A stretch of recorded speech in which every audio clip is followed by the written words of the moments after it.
Hola alumnos, bienvenidos a la clase Lectura de etiquetado de alimentos del curso Control de Peso. Vamos a comenzar con la modificación de la norma mexicana 051 que habla acerca de especificaciones generales del etiquetado para alimentos y bebidas no alcohólicas. ¿Por qué vamos a empezar con esta norma? Vamos a empezar porque habla acerca de la modificación que ha tenido el etiquetado de los alimentos, ¿no? Y vamos a comprender el por qué ciertos alimentos contienen algunos sellitos que nos hablan acerca de el exceso de ciertos nutrientes, ¿vale? Entonces, comenzamos. Dejo el objetivo y campo de aplicación aquí en la presentación. Y comenzamos con términos, definiciones, símbolos e incluso abreviaturas, ¿no? Por parte de esta norma.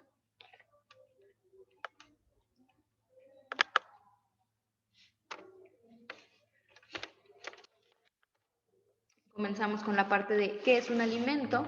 Pues es cualquier sustancia o producto sólido, semisólido, que ya sea natural o sea transformado, puede proporcionar a nuestro organismo elementos para que se lleve a cabo la nutrición. En cuanto a nutrimentos, debemos saber que son sustancias las cuales pueden ser proteínas, pueden ser lípidos, pueden ser hidratos de carbono, vitaminas, minerales, incluso el agua, ¿ok?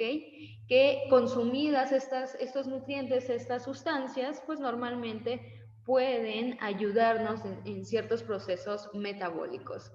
Uno de ellos, y es el principal o el primordial, que es proporcionarnos energía. Posteriormente también tenemos otra función que vienen siendo estos nutrimentos necesarios para que podamos llevar a cabo nuestro crecimiento, el desarrollo e incluso, pues hablando a grandes rasgos, el mantenimiento de nuestra vida.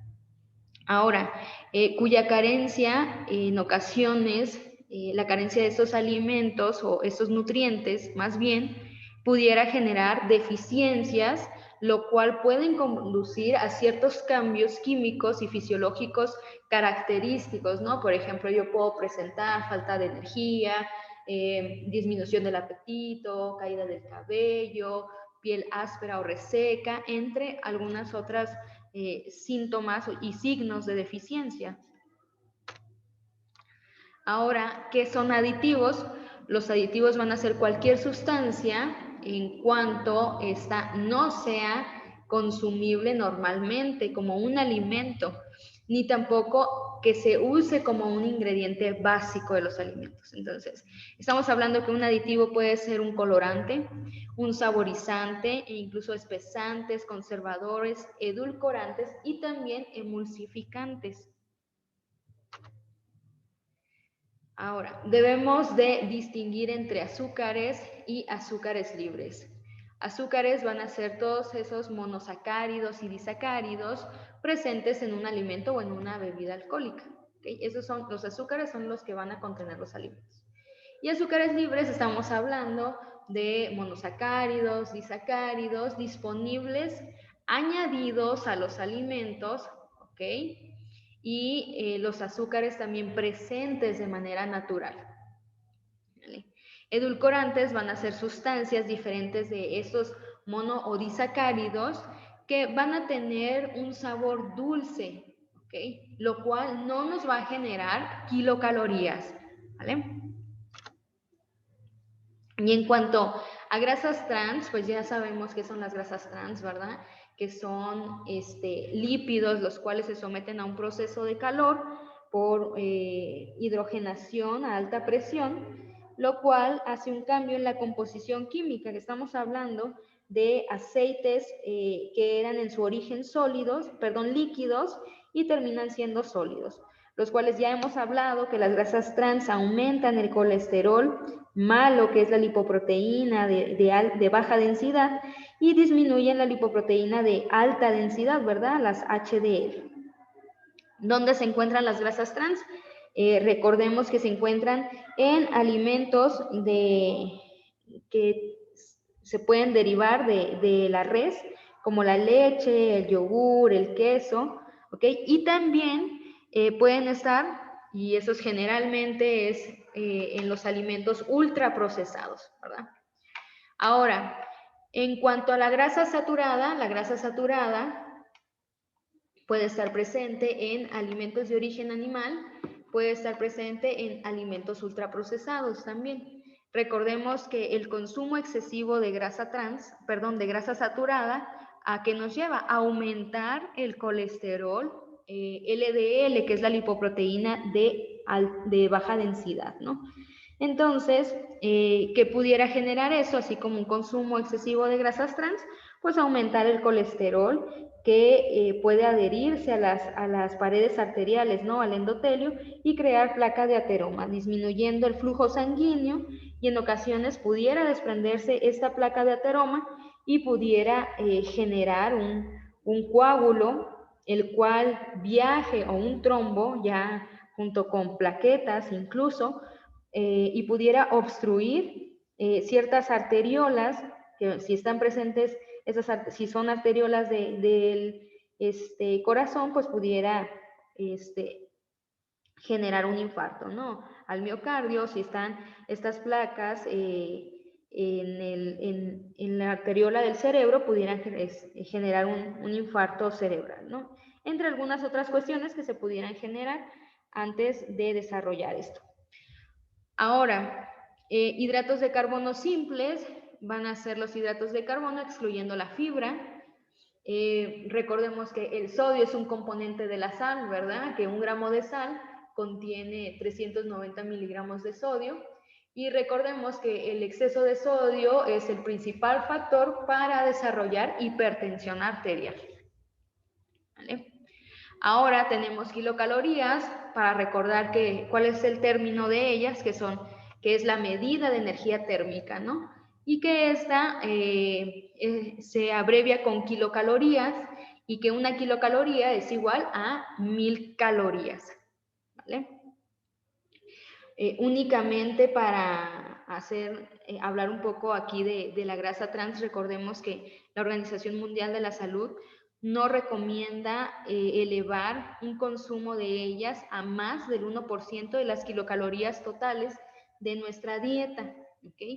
Y que en cuanto a grasa saturada, la OMS también no recomienda un consumo mayor al 10%. En cuanto a hidratos de carbono, hablando de azúcares, la OMS de igual manera no recomienda en adultos rebasar 50 gramos de azúcar libre al día y en niños no rebasar más de 30 gramos, ¿no?, de azúcar al día. En cuanto a sodio, si lo extrapolamos a sal, estaríamos hablando de que no deberíamos de rebasar, personas que no tenemos patologías crónicas degenerativas, no más de 5 gramos de sal. Y en quienes sí tienen hipertensión arterial, diabetes, dislipidemias, pues no rebasar de 2.5 gramos de sal, ¿vale? Ahora, ¿qué es la etiqueta? Pues la etiqueta va a ser cualquier rótulo o inscripción, imagen o gráfica descriptiva impresa y que va a tener la información de un producto, ¿no?, alimenticio. En cuanto al sello, va a ser el elemento gráfico en forma de octágono de color negro con contorno blanco que se utiliza en el sistema de etiquetado frontal y que por debajo del sello debe de decir Secretaría de Salud. Ahora, ¿qué es el sistema de etiquetado frontal? Pues va a ser un sistema que nos va a aportar suficiente información, va a ser situada en la superficie principal de exhibición del producto, ¿ok? Y que debe de decir exceso de ciertos nutrientes. Estamos hablando de exceso de kilocalorías, de azúcares, grasas saturadas, grasas trans, y también vamos a hablar de unas leyendas, que son 2, que nos va a decir si contiene edulcorantes o si contiene cafeína.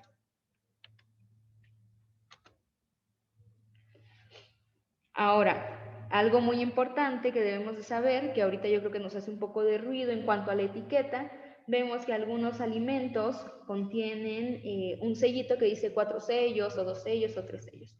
¿Por qué? Porque contiene esta descripción únicamente Esta descripción es para los productos que tengan menos o igual de 40 centímetros al cuadrado, ¿ok? En forma de presentación, ¿no? Entonces, si son pequeños, pues quiere decir que únicamente van a traer la descripción de 1, 2 o 3, dependiendo de los excesos que contenga ese alimento. Entonces, ¿cómo podemos saber cuáles son esos nutrientes de exceso que tiene mi alimento? Pues debemos de comprender un poco acerca de la descripción de los excesos de, de ciertos nutrientes, ¿no? Entonces, ahorita lo vamos a ver eso, y eso nos puede ayudar a determinar qué tipo de sello tiene mi producto. ¿Por qué? Porque la etiqueta no lo va a decir como tal. Ahora, es importante que sepamos que los envases retornables van a contener su sello en la tapa, en la parte externa. ¿Okay? Cuando nosotros compramos también un paquete, por ejemplo, de dulces que contraen el mismo dulce, por ejemplo, una bolsa de gomitas, la norma dice que no va a venir en la etiqueta de las gomitas el exceso de un cierto nutriente, sino más bien va a venir esa información en la bolsa que contenga todas esas gomitas. En cambio, si estamos hablando de un paquete por ejemplo, que trae varios alimentos diferentes adentro, por ejemplo, un paquete de esos que traen luego donitas o traen panecitos, ¿no? Negritos, por ejemplo, eso sí, si son diferentes los panecillos que contienen, pues entonces eso sí deben de contener la información específica por cada producto, ¿vale? Ahora, en cuanto a la ubicación de los sellos deben de tener este orden, como lo vemos aquí, que dice exceso de kilocalorías. Posteriormente, si tiene exceso de sodio, va a estar del lado derecho. En tercer apartado, exceso de grasas saturadas. El cuarto, exceso de grasa trans. Y el quinto, exceso de sodio. Cuando el alimento contiene cafeína o edulcorantes, esta leyenda se debe de colocar por debajo de los sellos. Algo muy importante que debemos saber es que los alimentos que tienen sellos no deben declarar propiedades saludables en cuanto a ese nutriente, ¿no?, que tienen en exceso. Por ejemplo, si dice exceso de sodio, la empresa no debe declarar en la etiqueta que este producto puede ayudar a disminuir la tensión arterial, por ejemplo. ¿Ah? O a lo mejor ayuda a disminuir el colesterol malo, si es que tiene, por ejemplo, exceso de grasa trans, ¿no? Ahora, esto es lo importante, debemos conocer cuál es la cantidad de energía, azúcares, grasas saturadas, grasas trans y sodio para poder nosotros ver que tiene un exceso de ciertos nutrientes, ¿no? Entonces, estamos hablando de alimentos sólidos en 100 gramos de producto y líquidos en 100 mililitros de producto.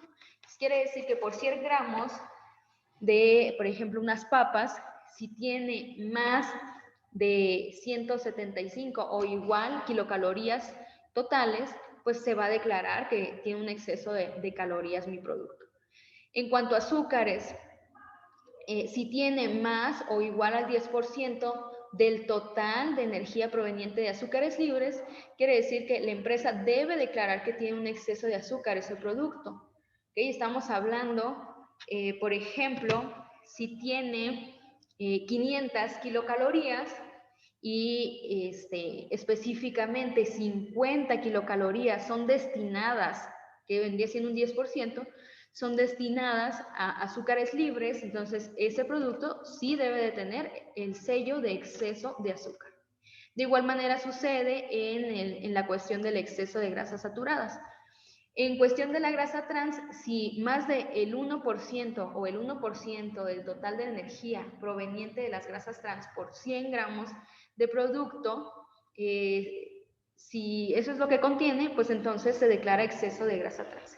Por ejemplo, si hablamos de esas 500 kilocalorías que contienen unas papas, el 1% vendrían siendo 5 kilocalorías. Si 5 kilocalorías provienen de grasas trans, ¿ok?, respecto a esas kilocalorías por 100 gramos de producto, entonces es elevado, ¿no? Es exceso de grasa trans. Ahora, el sodio, si contiene de igual o más de 1 miligramo de sodio por kilocaloría, estamos hablando de que contiene 275 kilocalorías y contiene 275 miligramos de sodio, sería alto en grasa trans. O si el producto contiene más o igual a 300 miligramos, ¿no?, de sodio de igual manera. Entonces, es así como podemos nosotros distinguir los alimentos que tienen un exceso de estos nutrientes. Ahora, en cuanto a las leyendas, si la lista de ingredientes incluye edulcorantes, se debe colocar la leyenda de precaución que dice: contiene edulcorantes, no recomendable para niños. Ahorita vamos a ver cuál es la función o cuál es la reacción que tienen estos edulcorantes en nuestro organismo, ¿no? Y no únicamente en nosotros, sino también en los niños, y debemos de estar conscientes que no porque diga la etiqueta no recomendable para niños, quiere decir que únicamente no los deben de consumir ellos, sino nosotros también, quienes ya somos adultos.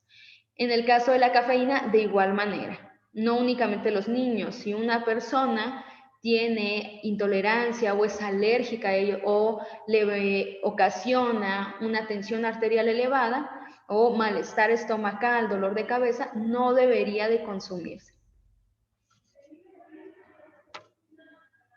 En cuanto a la vigilancia y verificación de esta norma, estamos hablando que quienes van a llevar a cabo o quienes van a supervisar que las empresas realicen este procedimiento adecuadamente, principalmente es la Procuraduría Federal del Consumidor, también la Comisión Federal para la Protección contra Riesgos Sanitarios, entre otras dependencias competentes, ¿no?, que les dejo de igual manera aquí en sus diapositivas.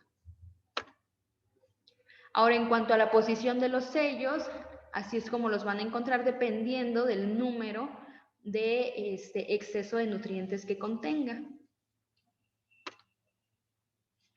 Y ahora bien, nos vamos a la parte de azúcar, que ya lo mencionaba ahorita. La OMS señala que no rebasemos más de 50 gramos de azúcares en adultos y no más de 30 gramos de azúcares en niños, ¿no? ¿Cómo podemos encontrar el azúcar en los alimentos? Pues en forma de sacarosa, fructosa, dextrosa, lactosa, maltosa, principalmente jarabe de maíz de alta fructosa y concentrado de frutas, ¿vale?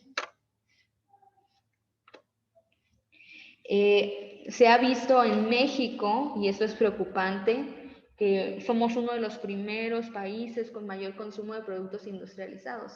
Y la población preescolar, hablando de un 40% de la energía total que ellos consumen, proviene de productos industrializados. Y el 12% se refiere específicamente a refresco. Estudios por el poder del consumidor señalaron que el 60% de los escolares de primaria y secundaria en zonas rurales indígenas desayunan con refresco y principalmente refresco de cola.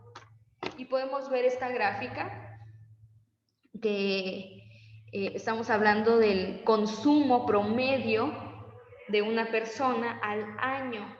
Y el primero estamos hablando del promedio mundial, ¿no? Estamos hablando de vasos de 250 mililitros. A nivel mundial se consumen 100 vasos de refresco al año. Estados Unidos de Norteamérica consume 400, bueno, su población, 400 vasos al año. México, a nivel nacional, consume 600 vasos y específicamente Chiapas consume 3.285 vasos, lo cual es traducido a un consumo por persona per cápita de 821.2 litros al año. Entonces, esto es preocupante. Yo les dejo un link en la parte de abajo donde podemos ver información, bueno, un documental acerca del consumo de refresco en Chiapas específicamente. Les recomiendo que lo vean. Hay uno que es un poquito largo, hay uno que dura como menos de 10 minutos, el cual ustedes eligen. pero habla del consumo en niños ya también, ¿no? Incluso ahí tienen muchos casos ya de hipertensión arterial, principalmente de diabetes, y en niños muy pequeñitos de 1 año, que ellos son los que ya comienzan a consumir refresco, hay muchos casos de caries dental, ¿no? Y esto pues es a causa del consumo excesivo de azúcar. Entonces les recomiendo que vean este video, se los dejo, ¿ok? Para que ustedes lo puedan checar. Ahora miren, eso es un poco acerca de los trabajos que se han hecho acá en el aula. Esa es la cantidad de azúcar que contienen algunos alimentos industrializados, ¿ok? Estamos hablando de, por ejemplo, un Powerade, ustedes pueden ver aquí, tiene 60 gramos de azúcar. Si recordamos cuánto les había dicho yo que recomienda la OMS, pues no más de 50 gramos, ¿verdad? Y rebasa la cantidad. Imagínense si nosotros nos tomamos un Powerade de esto, con 60 gramos de azúcar, y posteriormente yo me como unos chocorroles que contienen 40 gramos de azúcar, me estoy llevando ya 100 gramos de azúcar, ¿no? Cuando hablamos de azúcar extra, estamos hablando del azúcar que no viene en la fruta, que no viene en la leche, que no viene en la tortilla, bueno, porque ya hemos visto que contiene hidratos de carbono, ¿no? Pero en esta cuestión nos referimos a lo extra que consumimos. Entonces, esto es preocupante, porque si recuerdan, yo les hablaba del consumo de azúcar, ¿no? Cierta cantidad se utiliza como energía en el momento, cierta cantidad se utiliza como reserva de azúcar y esta reserva pues va a estar en el hígado y en el músculo, y el resto del azúcar que quedó en el torrente sanguíneo pues es utilizado como reserva de energía, pero en forma de triglicéridos o triglicéridos en el tejido adiposo. Y esto es lo que hace que nosotros pues aumentemos de peso constantemente. Podemos ver acá otros alimentos y bebidas.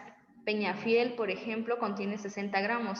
En ocasiones pudiéramos decir, pues no tomo refresco, pero me voy a tomar un Peñafiel que es de fruta, ¿okay? Ya que puede ser más saludable, pero si se fijan, contiene 60 gramos de azúcar. Es bastante si ustedes lo miran. Y si ustedes en casa pueden medir 60 gramos de azúcar, chéquenlo y dense cuenta de lo que nos estamos en ocasiones bebiendo.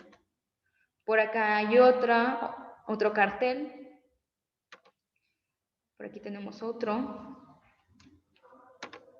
Por acá únicamente es de bebidas. Vemos una Coca-Cola de 600 mililitros.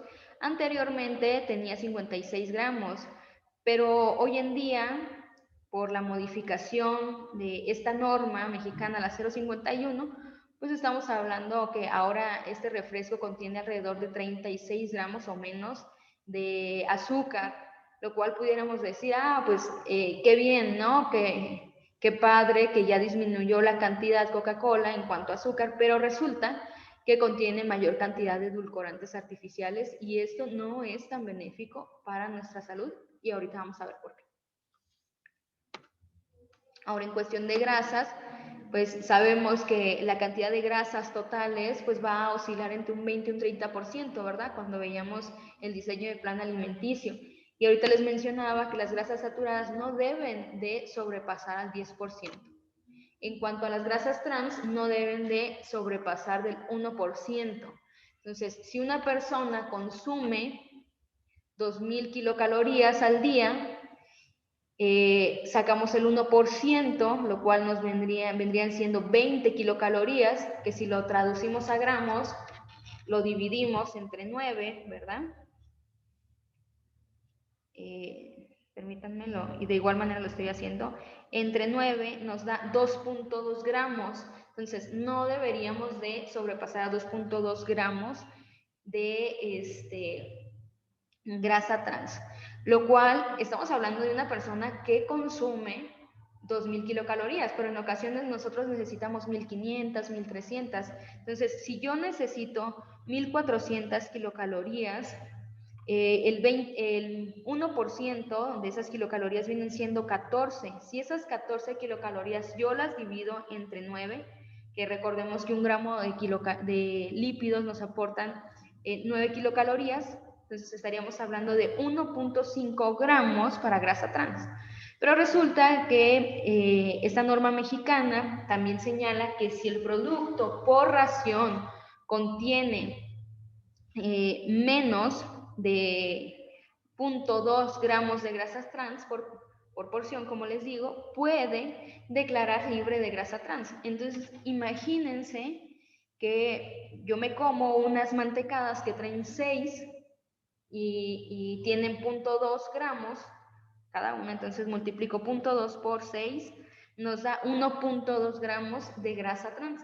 Entonces yo ya no tendría derecho casi a consumir mayor cantidad de grasa trans, pero recordemos que esa grasa trans también está en la carne de res, en la leche, en el huevo, en el yogur, ¿ok? Entonces, si yo como ese tipo de alimentos en el día y aunado a ello como este tipo de alimentos ultraprocesados, pues elevo la cantidad. Va a ser muy grande la cantidad que consumo y es por ello que tenemos problemas de obesidad, por ello que tenemos problemas de placas de ateroma, colesterol elevados, triglicéridos elevados, problemas de hipertensión arterial, infartos, etcétera. Y en cuanto al sodio, pues ya hablábamos ahorita, ¿no? Que 1 gramo de sal contiene 390 miligramos de sodio y que vamos a encontrarlo principalmente en alimentos ultraprocesados, embutidos, carnes, quesos, entre otros alimentos. Los que menos contienen sodio vendrían siendo las verduras, vendrían siendo las frutas de igual manera, ¿no?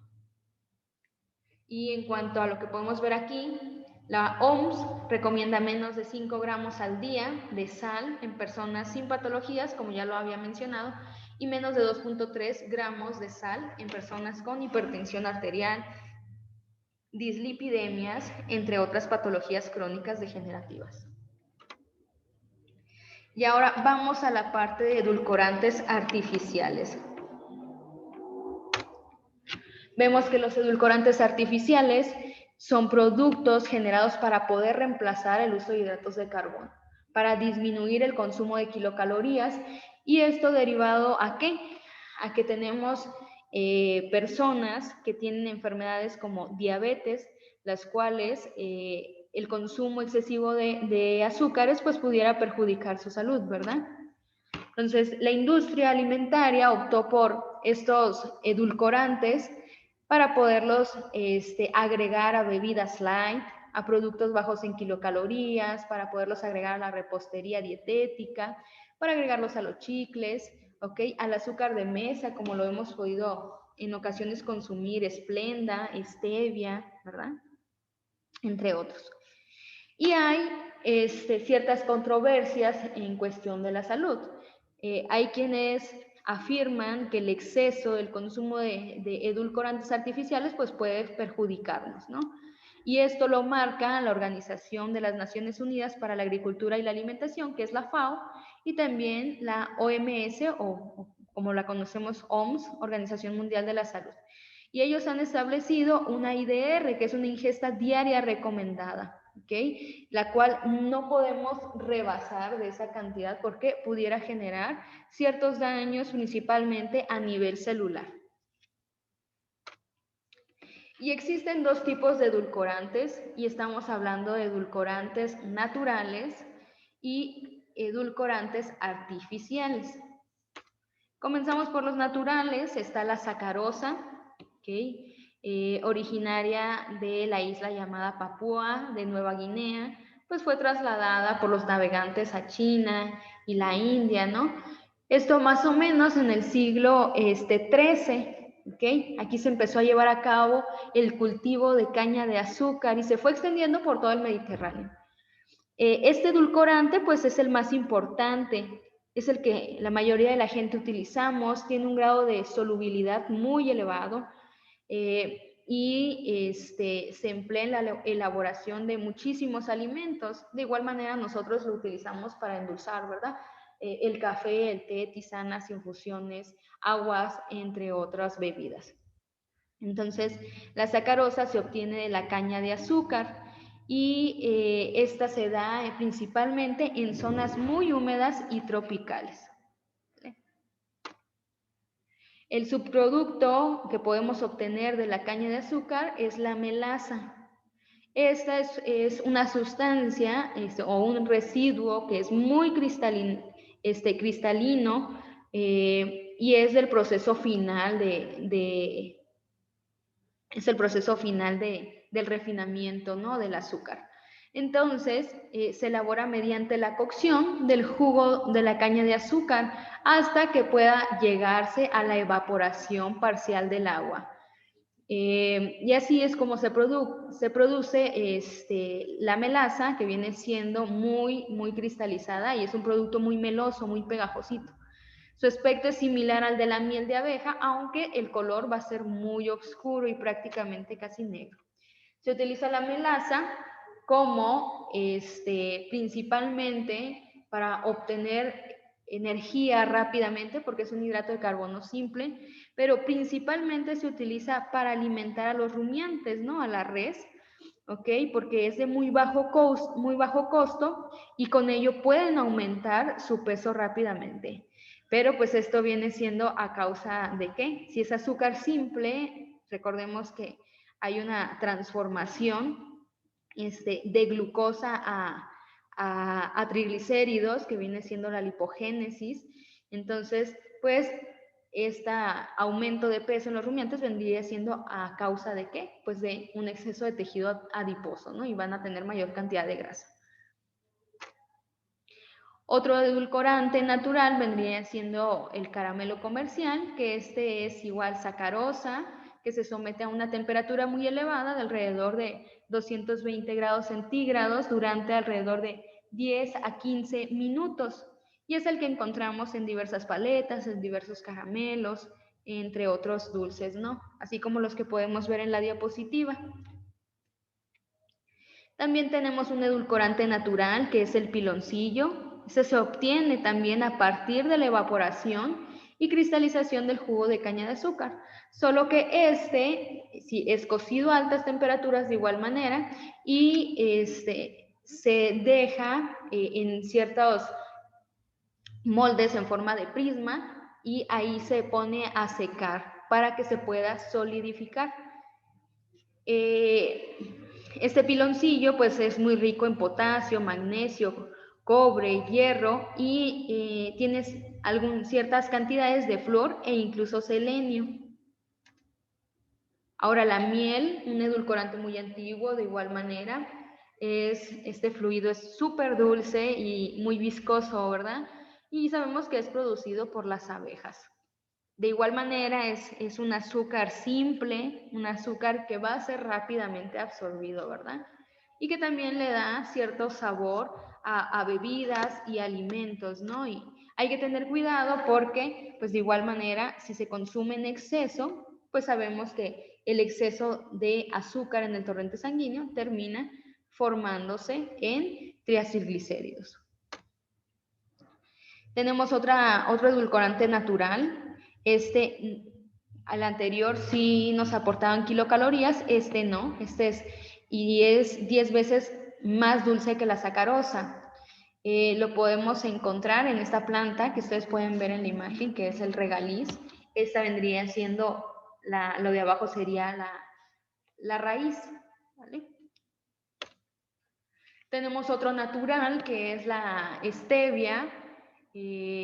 Su poder edulcorante es 300 veces mayor que la sacarosa, no aporta kilocalorías y ciertos estudios han evidenciado que tiene efectos antihipertensivos y antihipoglucémicos. Eso quiere decir que disminuye la tensión arterial y también ayuda a disminuir la glucosa.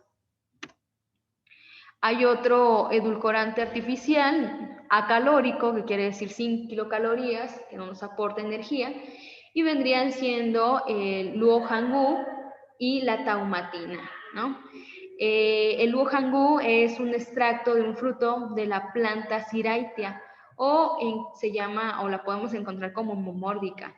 Tiene un poder edulcorante 300 veces mayor a la sacarosa, no aporta kilocalorías y las sustancias encargadas de dar ese sabor dulce se llaman mogrósidos. E incluso podemos encontrarlo como sustituto de azúcar y lo podemos encontrar como la fruta del monje. y viene siendo en esta presentación como la que podemos ver en la parte inferior derecha. Vemos la taumatina también, un edulcorante natural, no calórico. Tiene proteína, ¿ok? Es conocido como catenfe o quequerenfe.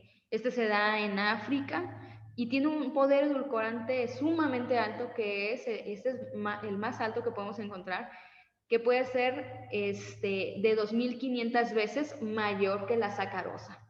Se recomienda que no se eleve a más de 3 gramos al día su consumo. Y ahora vamos a los edulcorantes sintéticos. Estamos hablando de sacarina, 300 veces más dulce que el azúcar. Fue descubierta en 1970 a causa de un error que cometió un investigador al no lavarse las manos, ¿no? Después de haber estado trabajando con un experimento, ¿no? Entonces se dio cuenta de que al momento de manipular este experimento, se llevó los dedos a la boca y sintió un sabor sumamente dulce. No libera kilocalorías, ¿ok? Sin embargo, la sacarina deja un desagradable sabor sumamente amargo y con un sabor metálico en la boca. La IDR vendría siendo de menor a 15 miligramos por kilogramo de peso al día. Entonces, si quieren saber la cantidad máxima, para ustedes multiplican su peso por 15 miligramos y eso sería la cantidad máxima permitida para ustedes. Está el ciclamato, un edulcorante que se le agrega a los alimentos. Principalmente lo contienen estos dos productos que podemos ver en la parte superior derecha. Se descubrió el ciclamato en 1937 también a causa de un error. ¿Okay? La IDR es menos de 11 miligramos por kilogramo de peso. El aspartame, 200 veces más dulce que el azúcar, está en estos productos, principalmente en alimentos que no se deben calentar, ya que si se someten a altas temperaturas, el aspartame comienza a descomponerse, ¿no? Y es por ello que no está, por ejemplo, en productos que se necesiten cocer o se necesiten hornear. ¿Cuál sería la IDR? Pues no rebasar más de 40 miligramos por kilogramo de peso al día. Es importante que sepamos que contiene fenilalanina, un aminoácido que en ocasiones ciertas personas no pueden metabolizar y viajaría hacia el cerebro produciendo ciertas alteraciones. Las personas que son alérgicos a la fenilalanina se llaman fenilcetonúricos y la enfermedad pues es fenilcetonuria.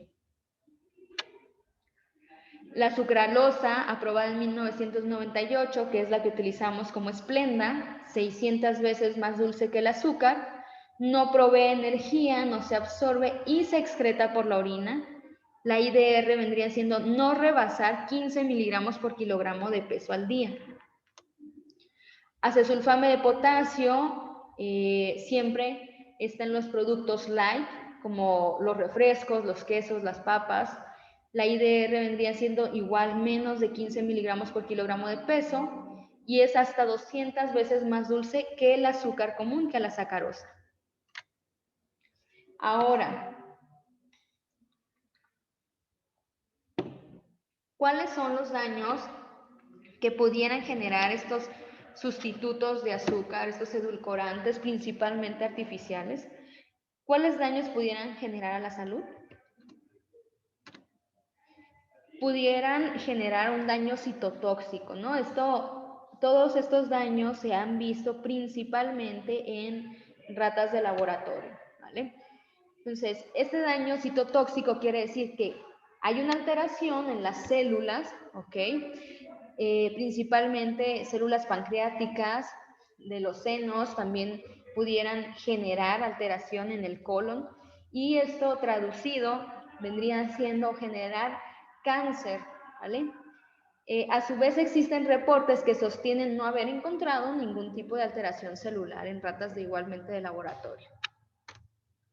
En cuanto a la sacarina, ciertos estudios han reportado que en concentraciones de 1.25 miligramos está relacionado a un daño genotóxico, o sea, una alteración en el material genético y principalmente en linfocitos de los humanos, ¿no? Estos glóbulos blancos. Fenilalanina pudiera causar un daño neurológico, retraso y discapacidad intelectual en las personas que no pueden metabolizar este aminoácido.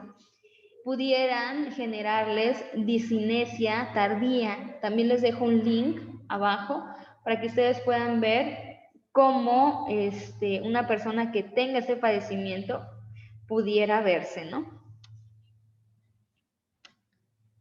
Ciertos autores han reportado cantidades como 5.65 miligramos por kilogramo de peso de manera subcutánea o 1000 miligramos por kilogramo de peso vía oral en ratones, y que esto conduce a efectos adversos en la memoria y la capacidad de retención, ¿no? Se han reportado que el consumo de la IDR durante 90 días genera acumulación de especies reactivas de oxígeno, o sea, radicales libres, ¿no? Y que esto pudiera generar un daño o un estrés oxidativo, principalmente un daño en las células del cerebro y del hígado también de ciertas ratitas que se sometieron al estudio, y que esto pudiera generar pues una apoptosis, ¿sale? Una aceleración en la muerte celular, y esto vendría siendo no de manera natural, sino inducida. En cuanto a la sucralosa, ciertas investigaciones señalan que el consumo hasta por encima de la IDR puede ser seguro. Algunos otros han cuestionado la seguridad de este edulcorante, ya que se ha visto que a largo plazo puede tener efectos adversos. Muchas personas más bien han referido que después del consumo de estos alimentos, aunque no los consuman normalmente, una sola vez, han creado dolores de cabeza muy agudos e incluso migrañas. En otras personas, consumos sí prolongados les han causado, y han referido inflamación hepática, ¿no? Inflamación del hígado. Ahora, otro estudio ha demostrado que una carga de 48 miligramos de sucralosa en personas obesas dio como resultado picos de insulina y glucosa más altos. Se ha visto que el consumo de sucralosa lo que hace en el organismo es, al momento de entrar en la boca, nuestras papilas gustativas la detectan.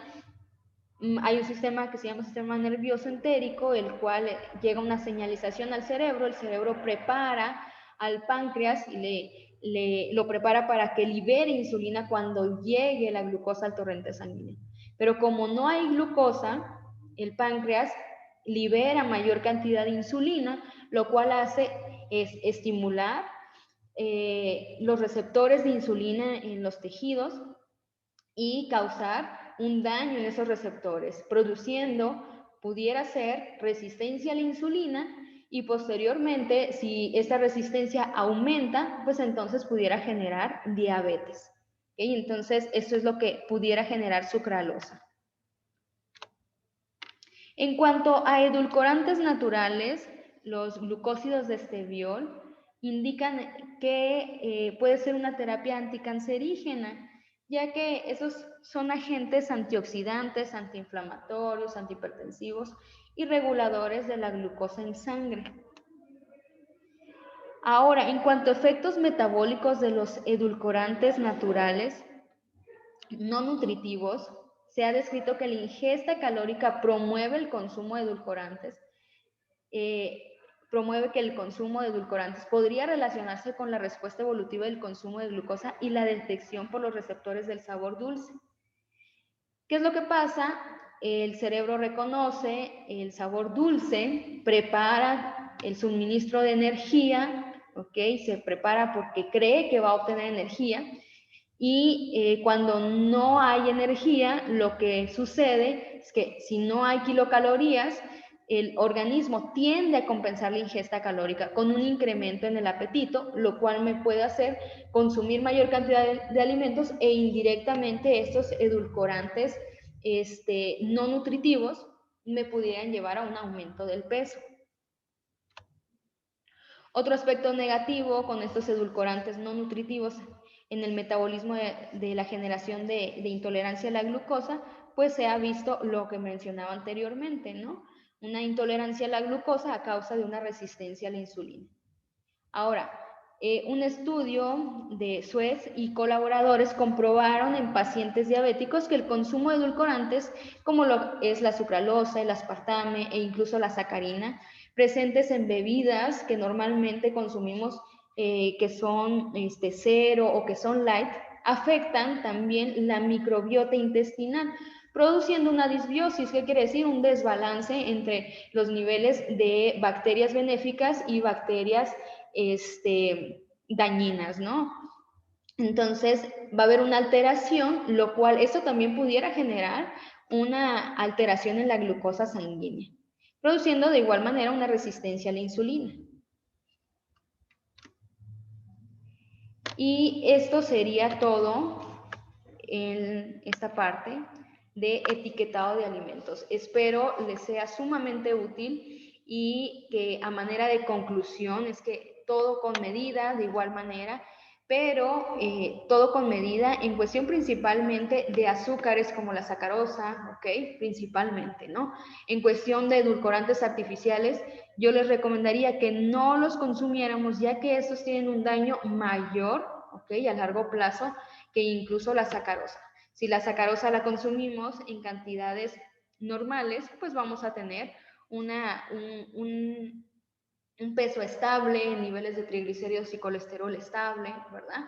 Entonces, hay que tener mucho cuidado, principalmente en niños, hay que tratar de evitar estos edulcorantes artificiales. En niños y en adultos de igual manera, ¿no? Quienes principalmente también tenemos antecedentes heredofamiliares con diabetes. Posiblemente nosotros nos queremos cuidar y decimos, como mi mamá es diabética, mi papá, mis hermanos, mis tíos, pues yo me voy a cuidar consumiendo sustitutos de azúcar como Splenda, por ejemplo. Lo que voy a hacer es crear posiblemente una resistencia, ¿no? Que esta resistencia a la insulina me genere una diabetes a largo plazo, lo cual yo no quisiera llegar, ¿verdad? Entonces, mejor mantengo mis niveles normales de glucosa por medio del consumo, un consumo bajo, ¿ok? En sacarosa, y con ello, pues, puedo permanecer saludable por muchísimo más tiempo, ¿no? Entonces, eso sería todo en cuestión de esta clase. Nos vemos próximamente en las siguientes de coaching nutricional. Y cualquier duda, pues ya saben que estoy, ya sea por la plataforma o ya sea por correo e incluso también por WhatsApp. Cuídense mucho y nos vemos muy pronto.